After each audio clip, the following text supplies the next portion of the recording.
Hi, in this video I'm going to show you how you can clear data on a mobile app. Now if your app is misbehaving or you have a problem with your Android smartphone app, to restore it, clear data.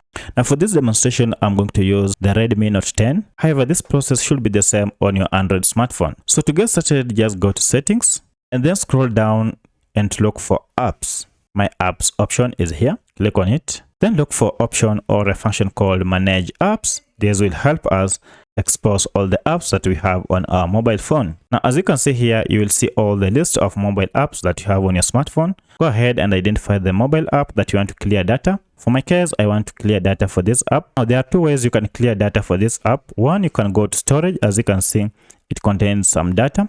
And from here, you can see the display or the breakdown of each. As you can see, cache and data and the app size, they are different. And the total is here. So to clear data, come down here and look for clear data option and then tap on it.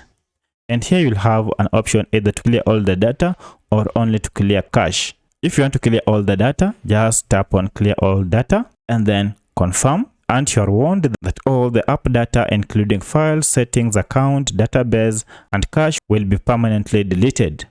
So if you're sure of what you're doing, go ahead and tap on OK. As you can see, it has cleared all the data plus the cache on your Android mobile app. Now that means that you'll have to log in afresh to be able to use this app. Now the second option was to use this clear data button. As you can see here, currently it is inactive because we have just cleared all the data on this mobile app, so there is nothing to clear. So that's how you clear data on a mobile app on your Android smartphone. If this video was helpful to you, kindly hit the like button and subscribe to this channel to support me. Thank you for watching, and let's meet in the next video.